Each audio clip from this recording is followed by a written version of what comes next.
You ever served in an infantry unit, son? No, sir. Ever served in a forward area? No, sir. Ever put your life in another man's hands, asked him to put his life in yours? No, sir. We follow orders, son. We follow orders or people die. It's that simple. Are we clear? Yes, sir. Are we clear? Crystal. All those having business with this general court-martial, stand forward and you shall be heard. The facts of the case are these. On midnight of September 6th, the accused entered the barracks room of their platoon mate.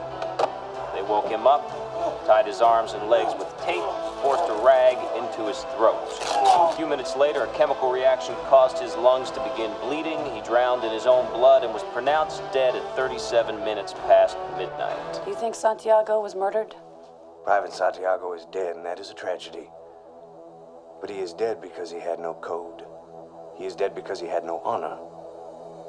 And God was watching. How do you feel about that theory? Sounds good to me. I'll knock it all down to involuntary manslaughter. No deal, we're going to court. No, you're not. Why not? Because you'll lose. You want to investigate me? Roll the dice and take your chances. I eat breakfast 300 yards from 4,000 Cubans who are trained to kill me, so don't think for 1 second you can come down here, flash a badge, and make me nervous. Your men follow orders or people die. You want answers? I think I'm entitled. You want answers? I want the truth! You can't handle the truth. Son, we live in a world that has walls, and those walls have to be guarded by men with guns. Who's gonna do it? You? That if this case is handled in the same fast food, slick-ass, Persian bazaar manner with which you seem to handle everything else, then something's gonna get missed. In the heart of the nation's capital, in a courthouse of the United States government, one man will stop at nothing to keep his honor, and one will stop at nothing to find the truth.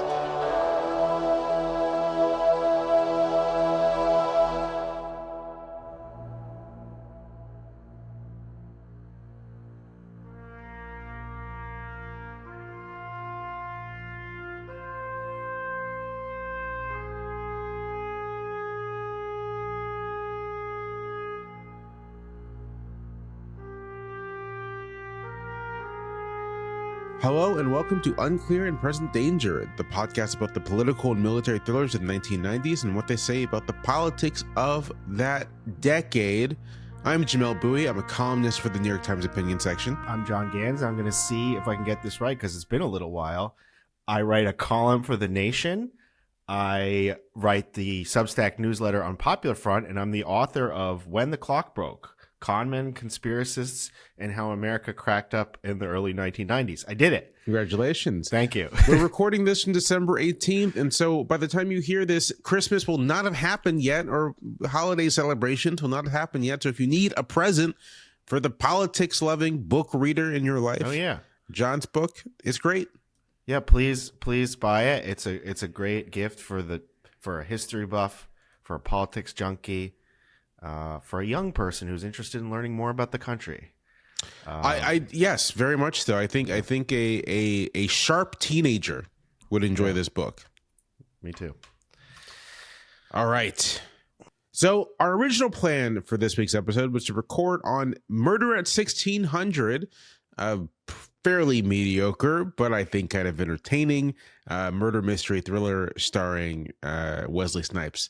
Part of the kind of mini genre of what if the president were horny and killed somebody. That was a thing around this time. But then unfortunately on Monday, news came down that Rob Reiner, the actor and director, was killed in his home.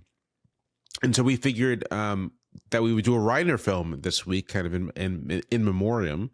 And because there is a Reiner film of the 90s that basically fits the mission of this podcast that we sort of skipped over. And so that film is 1992's A Few Good Men, which is a legal drama produced and directed by Reiner with a screenplay by Aaron Sorkin. Although if you had no idea who wrote this, 10 minutes in, you could probably guess it was Aaron Sorkin. It is an adaptation of Sorkin's 1989 play, which was first produced on Broadway by David Brown. I've never seen the Broadway production or any kind of, I've never seen the play version, so I don't know what changes have been made. Yeah. But this is based off of a play. A Few Good Men stars a big cast of actors, both well-known and legendary. We got Tom Cruise, a very young Tom Cruise, Jack Nicholson in probably maybe his most famous role of the 90s. Yeah. I mean, yeah, because Batman was in '89. So this I think stands as Nicholson's probably most famous role of the decade. Demi Moore, Kevin Bacon, Kevin Pollak, J.T. Walsh, who is an actor I like a lot. Oh, he died young. I just looked him up. He died at 54. Oh. Man, that's rough. That's sad. J.T. Walsh, if you see him in a movie, you're like, oh, this guy is either a heavy of some sort for the villain. Yeah. He is works for the government in some nefarious role. Or he is, I don't know. That's just like his vibe. He's sort of like a little sinister. Yeah. But he's great. And I've enjoyed him in everything I've seen him in. And he's been in a couple of movies we've covered already. And then Kiefer Sutherland, the great Kiefer Sutherland, he does a Time to Kill a couple years after this. He was sort of playing like rednecks a bunch. Yeah. In the mid-90s. Yeah. Film shot by Robert Richardson, who shot a previous film in this podcast, Wag the Dog. Shot The Horse Whisperer, a Redford picture that comes out in '98. He worked with Scorsese on Casino, as well as The Aviator, and worked with Tarantino a bunch. Shot, let's see, he shot Kill Bill, The Hateful Eight, which I actually, one of the ones I've not seen. Once Upon a Time in Hollywood. Yeah, prolific cinematographer, worked with Oliver Stone, John Sayles. Yeah, so this is a good looking movie. This is a very good movie. Score by Mark Scheinman, who I don't know all that well. A Few Good Men was a huge hit. Cost about $35 million to make, grossed $243 million. So big hit. A very quick plot synopsis. A Few Good Men follows Lieutenant Daniel Caffey, a Navy judge advocate general lawyer who is known for negotiating plea deals rather than trying cases. He is assigned to defend two young Marines who are accused of murdering a fellow Marine, William Santiago, at the Marine barracks at Guantanamo Bay. The defendants admit to carrying out a code red, a violent disciplinary action, but they insist that they were acting under orders. The first half of the film is basically trying to get Caffey to actually defend the two Marines rather than try to plea them out. And on the other side, pressuring him to actually defend these Marines is Lieutenant Commander Joanne Galloway, played by Demi Moore. And so the first kind of half of the film is this Moore and Cruise back and forth about whether or not Cruise is actually going to step up and defend these guys. All the while, we are sort of seeing in bits and pieces the truth of what happened and also the cover-up, which is very clearly being orchestrated by Colonel Nathan Jessup, Nicholson's character, who is the colonel at the Guantanamo Bay base and a hard taskmaster, is also up for a high-level position in the administration. Going to be moved over to serve as director of operations with the National Security Council. All right. Second half of the movie, sort of the turn after the turn, when Caffey accepts the challenge and then the obligation of defending these two Marines, is the more or less the lead up to the trial and the trial, in which Caffey and Galloway and his other colleague, Lieutenant Sam Weinberg, played by Kevin Pollak, they are trying to show that these Marines were following orders that had been given to them and were not guilty of just a wanton assault. And this leads us into sort of the climactic moment in the trial where Jessup is brought to the stand. This is where you get the very famous moment of Caffey of Cruz demanding that he wants to know the truth, and Jessup screaming that he can't handle the truth and defending his actions. Yes, he gave the order to carry out a code red against Santiago. Yes, he'd do it again. Yes, he sees this thing as necessary to maintaining the integrity of the Marine Corps. The film ends on a somewhat somber note. The two Marines who are tried are acquitted of murder, but they are dishonorably discharged for conduct unbecoming of Marines. One of the Marines, Dawson, the one who kind of speaks the most, does sort of realize that he can still be honorable without blind obedience. And there's a moment between him and Cruz to underscore that. And then the film ends with Cruz having shown his ability, or Caffey having shown his ability, but the resolution not being a happy ending, but being something a little more complicated. The tagline for A Few Good Men: in the heart of the nation's capital, in a courthouse of the U.S. government, one man will stop at nothing to keep his honor, and one will stop at nothing to find the truth. I already spoke about how the film grossed, so we'll just get to when it was released. A Few Good Men was released in the United States on December 11th, 1992. Mm-hmm. So let's check out the New York Times for that day. Well, the Clinton transition team is coming in because it's shortly after the election. And it says Clinton team takes shape with Benson and 4 others named to economic posts. President-elect Bill Clinton began to give shape to his cabinet today with the appointments of an economic team of old hands from Washington and Wall Street to help him fulfill his campaign promise of fundamental economic change. The distinctly mainstream array of advisors that Mr. Clinton introduced at the old Arkansas State House, led by Senator Lloyd Benson of Texas as Treasury Secretary, seemed intended to mobilize lawmakers and executive behind his economic program and to signal that Clinton will be as serious about reducing the deficit about it as any spending programs. Okay. So basically, they've got Benson, Leon Panetta, Alice Rivlin, Roger Altman from Morgan Stanley, I believe, Robert Rubin from Goldman Sachs. This is interesting because there was a very fascinating book that I think both you and I read that came out last year or this year, maybe. No, it was last year. It was last year, yeah. Yeah, about Clinton's economic policy called The Fabulous Failure. And it was about like the struggle inside the Clinton campaign and administration between, let's say, kind of the neoliberal faction that he seems to be elevating here and a more social democratic faction. And the book makes an interesting argument that it wasn't fated that the neoliberals would win out, but they managed to for a bunch of different factors, economic, political.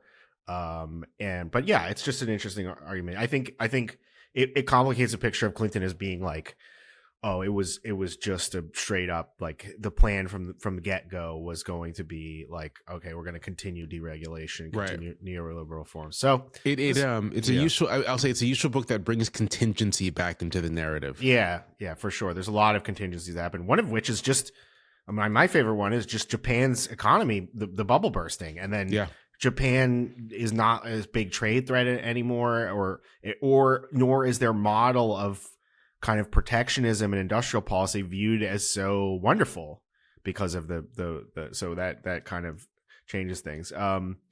Yeltsin declares political impasse on economic plan, demands a referendum, dispute with Russian Congress stirs mutual denunciations and protests in the streets.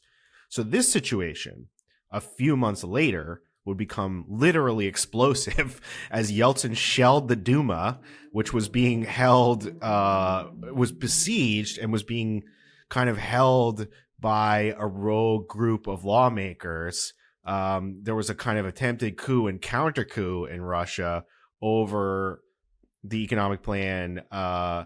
And it's a very interesting thing that happened, and a lot of people attribute the kind of decline of Russian democracy to this moment. I actually wrote about this. I wrote a series about this in October 2023, a series of Substack pieces about this attempted coup and the siege of the Duma.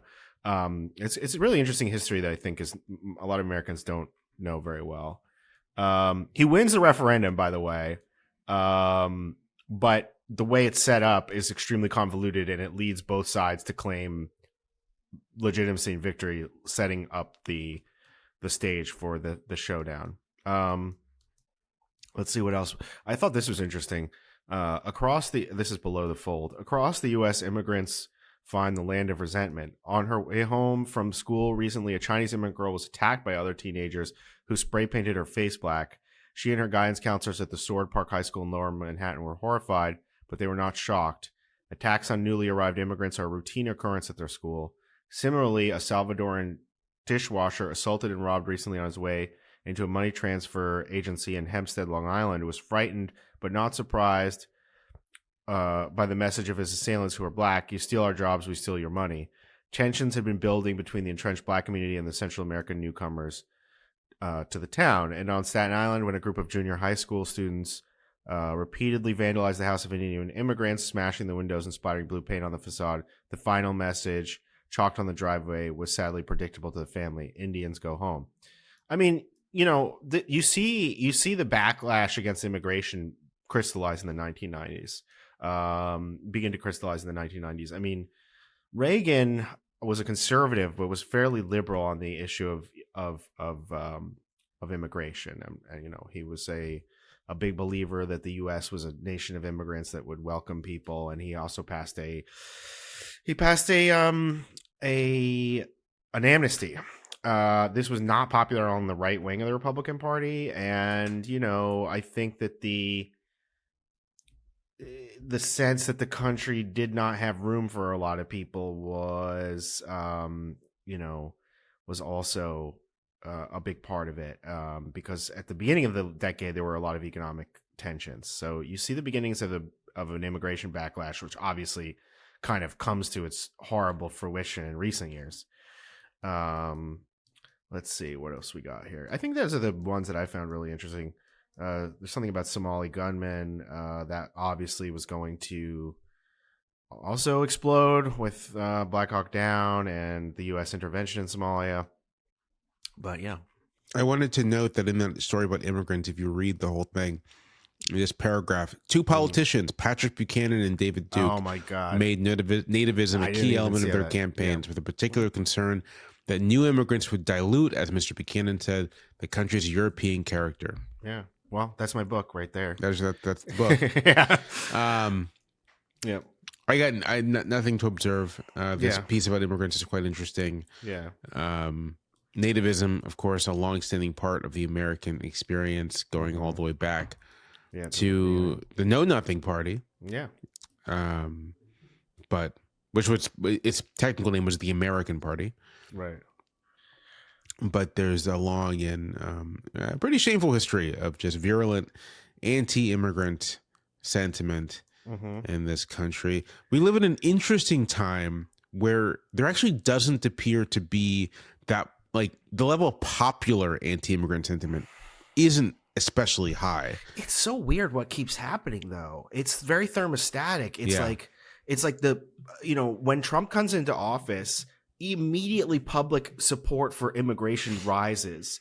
And then when he leaves office, there's a big concern about immigration. And then he comes back in and he starts enforcing it the way he does. And then it's almost a 70-30, 60-40 issue again against him. You know, like, it's just very strange. I think that people are basically like, they want border enforcement and they want something, but they don't really like the way Trump pursues immigration policies. That's the clearest way to see it. Yeah. And everyone who was like, oh, the argument on immigration was settled, apparently not. I don't think the American people are really happy with what anybody's offering, because maybe their desires don't make a lot of sense. I mean, like, I think that basically Americans, you know, when you ask an American, do you think an illegal immigrant should be here? They say, well, they listen to that and they say, well, illegal means bad and they should not be here. And, you know, okay, on some, by definition, yeah. But then if you say, well, this person's been working here peacefully, has a family, they've been working here for 30, 40 years, they're going to be like, well, not that person. Right. You know, so like, yeah. So people have very contradictory views on it. Like, in the abstract, yeah, like, I don't think people like the idea of illegal immigration because it's illegal and it seems unfair. But when you actually put it to them, either cruelly enforcing the laws or people who have just like lived in this country peacefully productive lives. They don't particularly like, attacking those people. Part of the issue is that I think Americans or the general public imagines the existence of an immigration system that doesn't exist, right? They imagine a line, right? And that there are people who cut the line and they don't like that. They imagine that there's some sort of orderly system, and the fact that there really is no line, there's no particularly orderly system. It's very haphazard and difficult to navigate. And I've long thought that if you could propose an immigration system that worked like the way most Americans think it works, it would be understood to be a massive liberalization of existing immigration laws. Yeah. I also sort of think that if you could, and this was on the table 10 years ago, a path to citizenship. And then if you skip the line, if you came in illegally, you just had to pay like a stiff fine. That would satisfy most people. I think most people just want some affirmation of a sense of you can't just like break the law and come in here.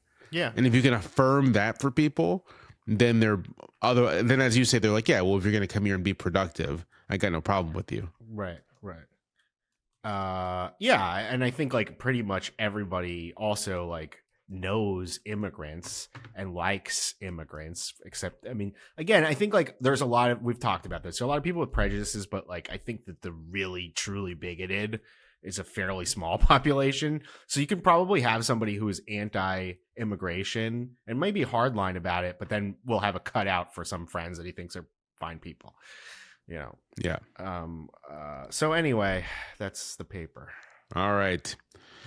A Few Good Men. Now, when I suggested this to you, John, you were reluctant because you don't like this movie. Yeah.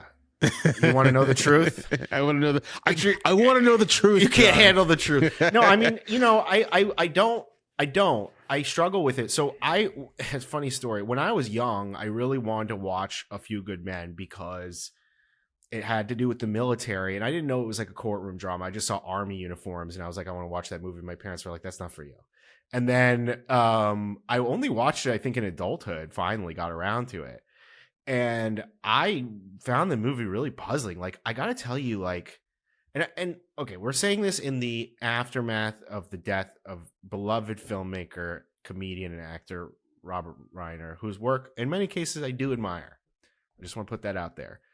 But this film to me is really almost like I feel like an alien watching it. I'm like, what is the drama in this film? Why is this interesting? What is the psychology of the characters? Who am I supposed to identify with?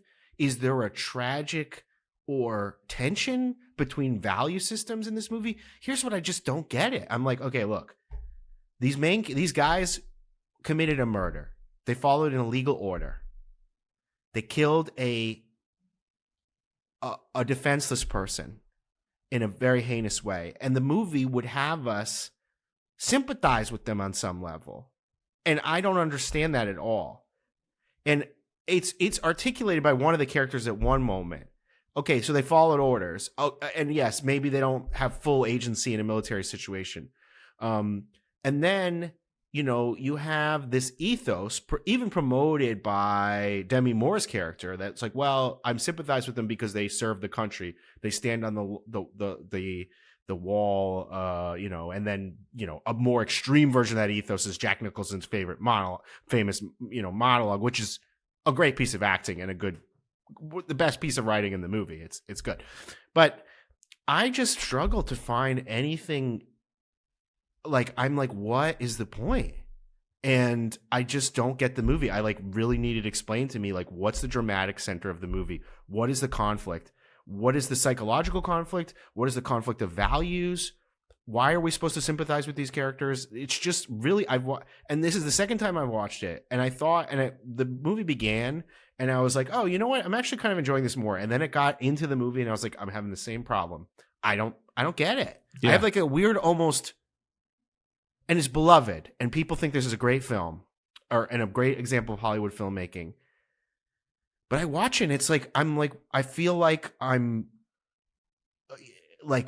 tone deaf or something. I'm like, this completely fails to move me in any way and I don't understand the story. Like, it's literally almost like I'm looking at like a page of, and it looks kind of like letters, but it's, like when they describe what people that have dyslexia, like it's kind of like a jumble. Like that's how I feel watching this film. I'm like, I don't get what this is about. So anyway, that's my feeling. I don't know. Please explain it to me. No. So this is maybe my third time watching this movie. I think I saw this movie as a teenager, and then again maybe like 7 or 8 years ago, and this is my latest watch. And I would say that, I mean, I think you're right to note that the actual like moral valence of the Marines being defended is sort of like they are guilty, like straightforwardly. And although they were following a terrible murder, right? Terrible murder. It's a moida. It's a terrible murder. It's a killing of someone who couldn't defend themselves. Yeah. And although they were following an illegal order. That is true. It doesn't absolve them, first of all. It just means that the culpability is greater than simply them. And the film just like doesn't really get into that at all. And so when I think about kind of the conflict here, this is why the way I framed it at the top, I think this is much more a movie about whether or not the Tom Cruise character is going to actually do its job and live up to the expectations or the memory or what have you of his father, who is, we learn, was a former attorney general and something of like a living saint type guy. Whether this, I mean, so real quick, Tom Cruise sidebar. So this is 92. This is filmed in 91. Tom Cruise at this point is one of the biggest stars in Hollywood. And he had been in a series of movies that you could basically describe as Tom Cruise is a young hotshot blank. That's sort of what he's been doing film-wise. So let me just pull up a quick filmography. Yeah, so he did Top Gun. Obviously. He's Top Gun, obviously. There is The Color of Money, right? Which is a great movie, but he's like hotshot pool player. Love that movie. Cocktail. He's a hotshot cocktail bartender. Days of Thunder. He's a hotshot race car driver. So he's just like, that's just what he's doing, right? And in this movie, he's like kind of a hotshot lawyer, right. JAG lawyer. And so I understand the film as being kind of like about his journey from immature hotshot lawyer to someone who actually takes seriously the weight of his responsibilities. And that's the dramatic arc of the film. And the substance of what actually happened is actually kind of like secondary to that, which is a very Sorkin thing to do, right? Like Sorkin actually isn't all that concerned about the substance of the thing. He's concerned with like the psychodrama. He's concerned with sort of the particular personalities. But this was the nerd complaint about The West Wing, right? We're like if you just like listen to the kinds of policies they were talking about, you'd be like, oh, this shit is dumb, But he's interested in personalities rising to occasion, right? Personalities rising to occasion is the perfect way to put it. That is the through line of all of Sorkin's work, right? And it's someone doing their professional duty. Always, it's a professional duty, and this movie is just very much about professionalism and what it means to be professional soldier, professional lawyer, follow the rules, the regulations, the honor of one's calling and task. I get that, but it's about they should plead. They should have do a plea deal. Like they should not plead innocent because they're not. Like it's a perfect occasion for him to plead. Like it'd be one thing if they were substantively innocent, and he was a lazy lawyer who just wanted to be like cynical and was like, "Look, you're not going to get off," and then he was convinced of their innocence. That's a drama. Like I know, but if I'm just going to bang on this a little longer. Like he was not wrong to be like, look, we should plea out of this. And he did get them off of the murder charges, which I don't even think is right. Is that right? Do you think they should be acquitted of murder? No. Well, if they didn't intend to kill him. Okay. All right. If they didn't intend to Felony kill him, murder law means in the course of committing a felony, someone dies. I don't know what the military code of justice is, but anyway. All right. Anyway, I just think that like it's very puzzling to me as I've articulated to you. But like, yeah, there's a Sorkin-esque liberalism, which is about professionals doing their best. And that combines with the Reiner liberalism, which is, I don't know how you want to put it, sentimental, good-natured, people are good, things like that. Yeah, Reiner, because I wouldn't describe Reiner as like a political filmmaker in the least. But he does have a liberal sentimentalism, a kind of, he loves Americana. That kind of thing. It's like Zemeckis if you took away all of Zemeckis' cynicism and like anarchic sensibility. And that's very much what Reiner has. So I think it fits Sorkin quite well. Like they both believe in sort of like mid-century liberalism. And this is a film that is, about the triumph of like the mid-century liberal attitude, upholding institutions, standing up against bullies, as you say, professionals doing their jobs and doing them well, open-mindedness, right? Like the defense team for the Marines gets crews, have a woman soldier, and although the film doesn't really touch on it, this was a time when like women in the military was like somewhat controversial. Yeah. Well, she gets like sexually harassed by Nicholson at one point. Right. Yeah. And then a Jewish soldier, Jewish jaguar. Yeah. Although, did you catch? So this is I think I caught this time is there's a scene in the courtroom where Nicholson says Weinberg, Lieutenant Weinberg, and I was like, Jesus Christ. Yeah, no, I thought that it was pretty clearly supposed to be an anti-Semitic jab at him. Yeah. Yeah, no, I mean, it's true. It is very much that. And I think this is, okay. I got a little bit annoyed by some of the takes about Robert Reiner and what he represented as being a little over-intellectualized or trying to find a take that was there. And I was like, look, he made movies that people really like. Yeah. But I think there is something to the idea that Reiner's films did reflect a kind of consensus liberalism of the second half of the 20th century and its continuation into the 90s. That people found very comforting and good, and its passing into this era of horrors has been disturbing. So I think people felt a particular sense of loss when his films, when he was murdered, in such a tragic way. So I think it's just like. And then Trump's comments about it, obviously. I think it did remind people of a better time, say. Yeah.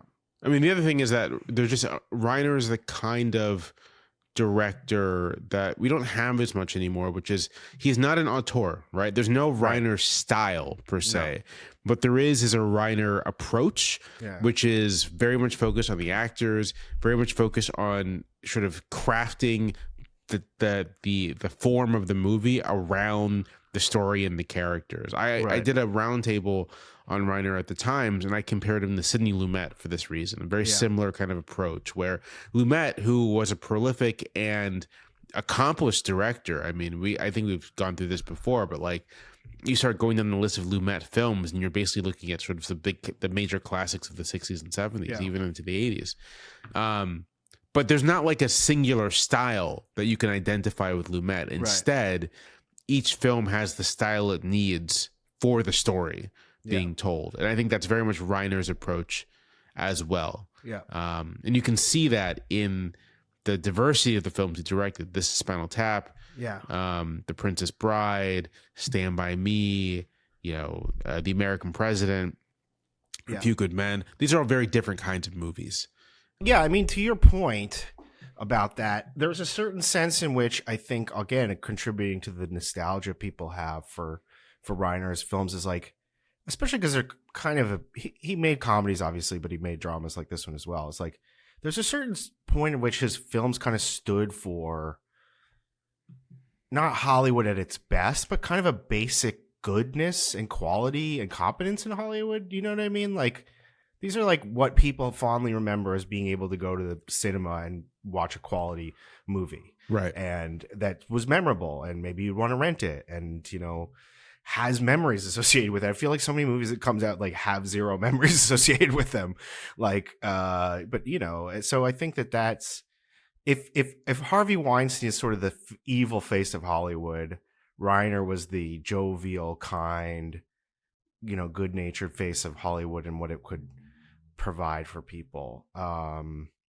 Yeah, so I think that's another part of the loss of it, and it's just reflected in this film and the politics that it has, which are you know, very much in that spirit. And I think a lot of people, we've talked about this many times, in terms of our own understanding of things and in terms of the country's understanding of things, liberals' understanding of things, it's like, I mean, people make this critique of the West Wing all the time, which I think is a little unfair.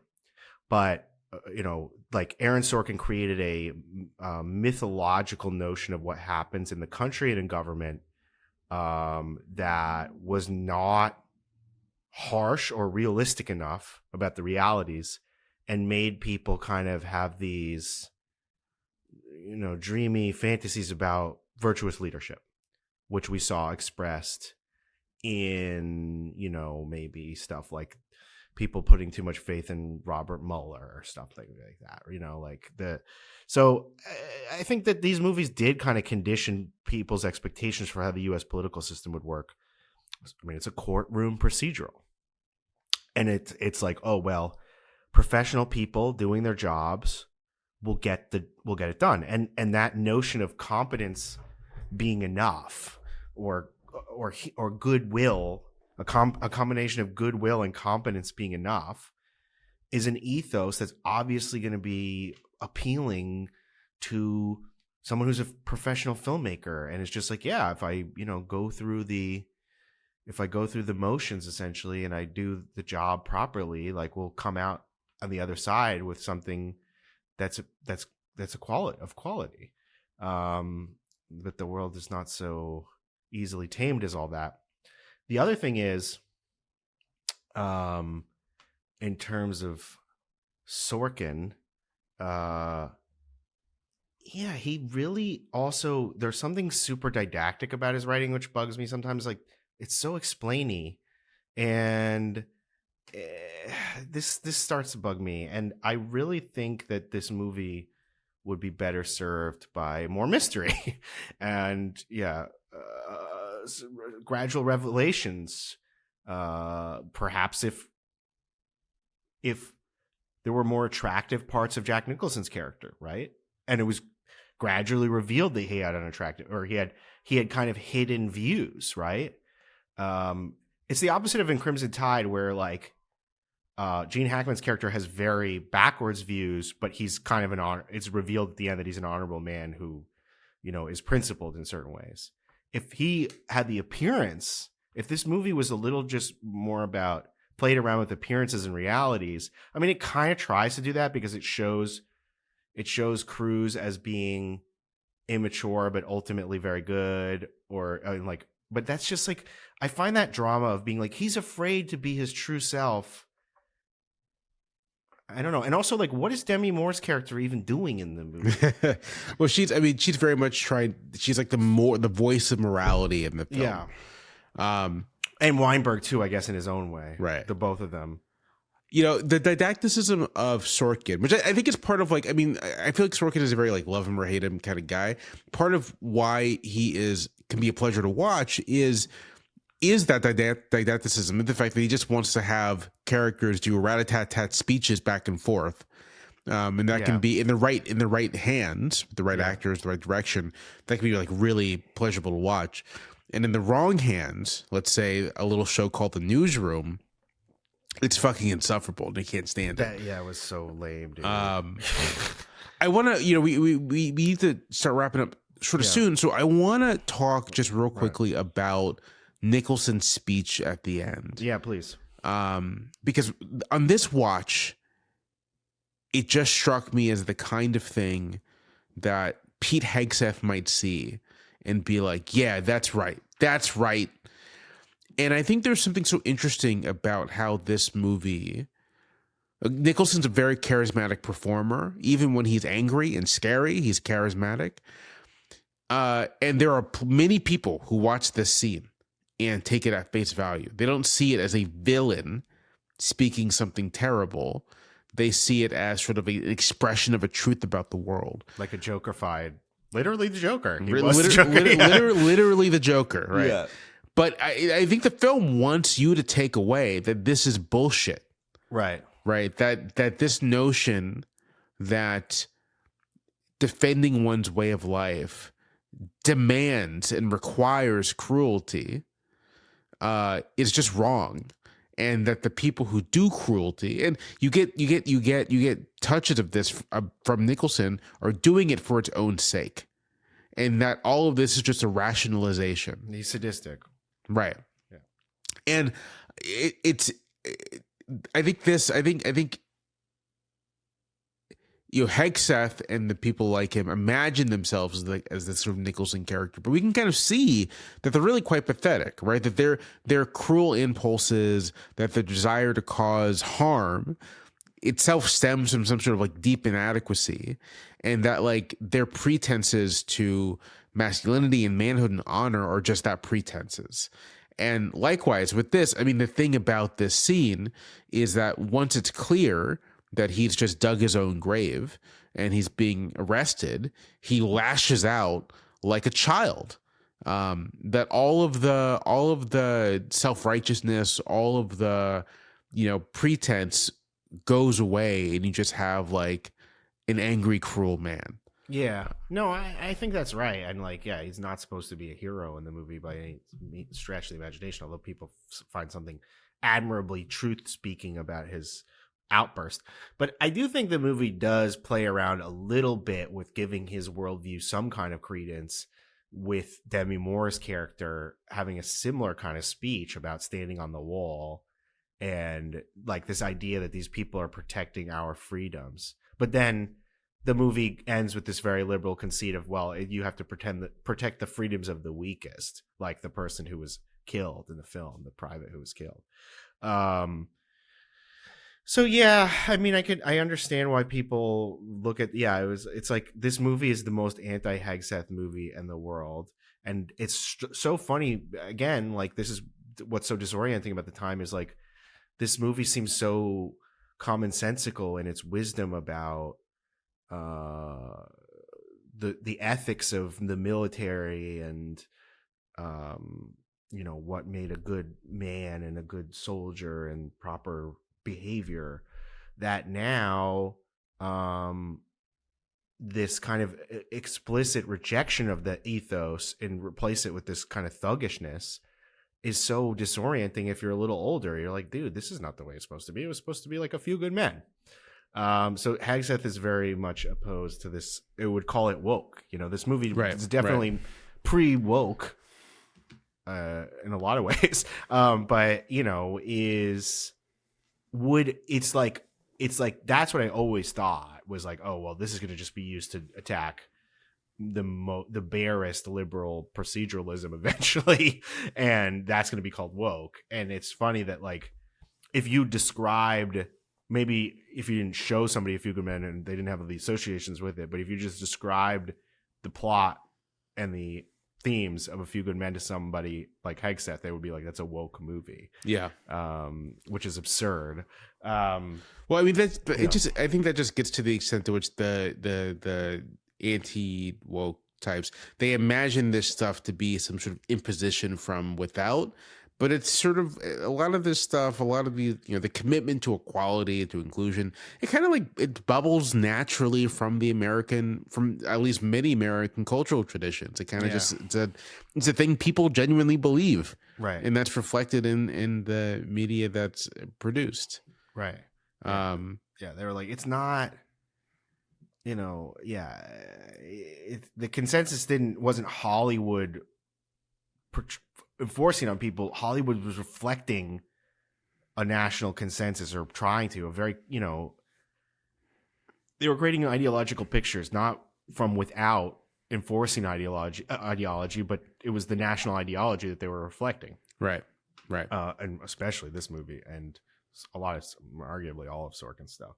I think that Sorkin's commitment to professionalism, his commitment to personal virtue of the professional class, is a little grating. But I can see also why it's nostalgic and appealing to people, especially now when those things are really undervalued.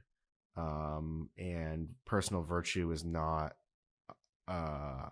held to be important by a lot of people, or the virtues that people lionize are really more vices. So the film, to me, I can see its pull. I can see wanting to get into it like a warm bath of 90s nostalgia for times when things seem better.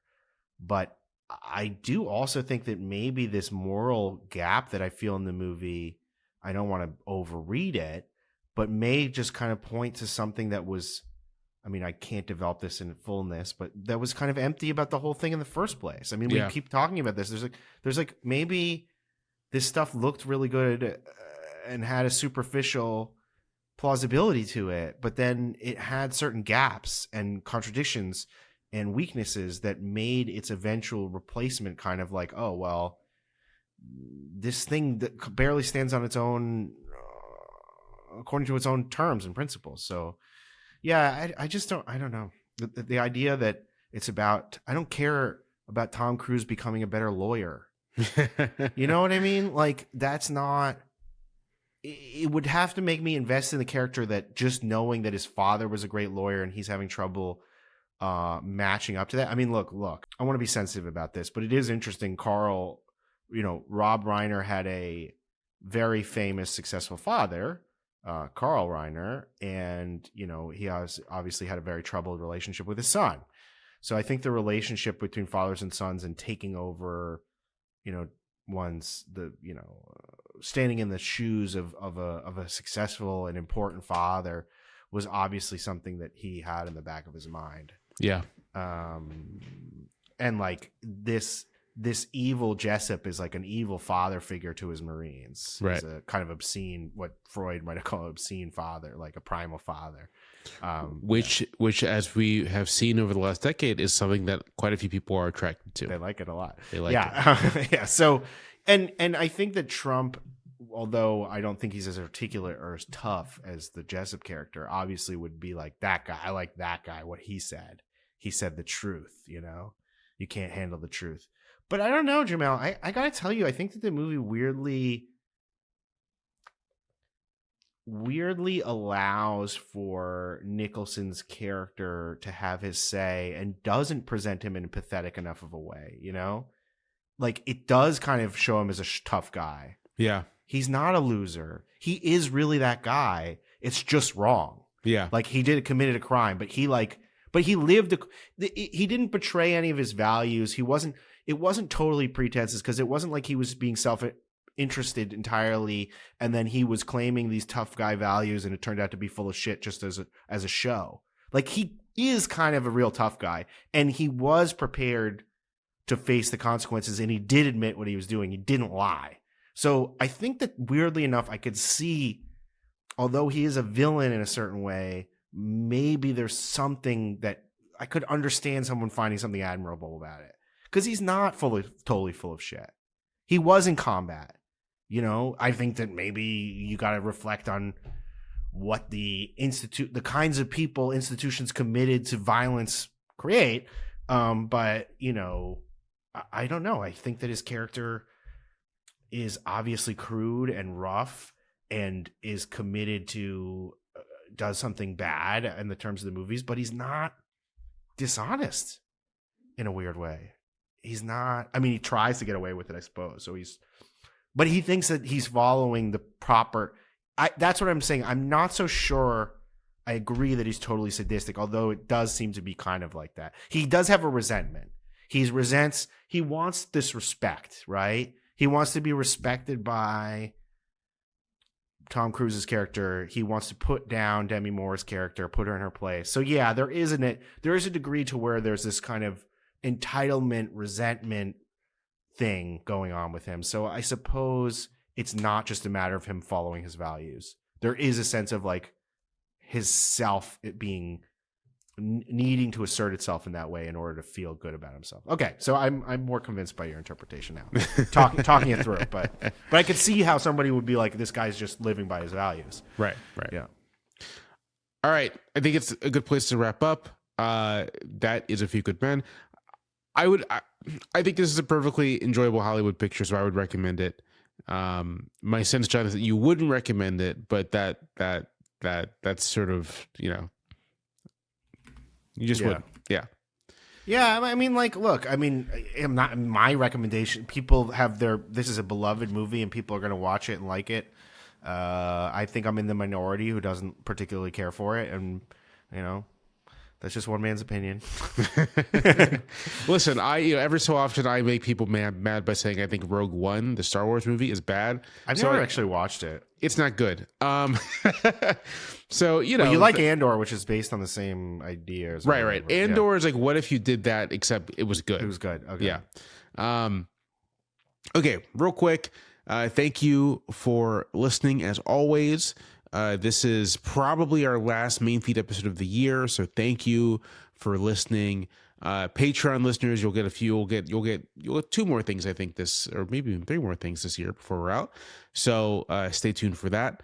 But main feed listeners, we'll see you next year. And if you want to hear more of us, join the Patreon, patreon.com/unclearpod, $5 a month, and there's plenty of content over there. If you want to leave us feedback, you can just reach us at the feedback email, unclearandpresentfeedback@fastmail.com. We have one quick feedback email. It's just from Andrew recommending the film A House of Dynamite. That's a new Catherine Bigelow picture. Oh, yeah. Andrew says it falls outside the time frames of the two podcasts, but I felt the tension and the vibes were reminiscent of 80s Fears and wonder if you'd seen it and whether you'd be covering it on one of the podcasts. I've seen it. I don't know if we'll be covering it. I think it's fine. Okay, I haven't seen it yet. It's totally fine. Okay. But maybe we'll talk about it on the podcast. Maybe we'll talk about it on a not a proper episode, but we'll just discuss it. Thank you for the email, Andrew. Episodes come out every 2 weeks, just about. So we will see you in 2 weeks, roughly, with this episode on Murder at 1600, followed by an episode on G.I. Jane. And then we'll be in the year 1998, where there's a lot of fun movies to cover. And we're reaching the end of the 90s. We'll be there soon enough. And we'll soon enough be in the 9/11 era, where the podcast will continue. But the movies will get worse. Yeah, gradually they'll get worse. They'll gradually get worse. They'll peak and they'll get worse. All right. For John Gans, I'm Jamelle Bowie, and this is Unclear and Present Danger. We'll see you next time.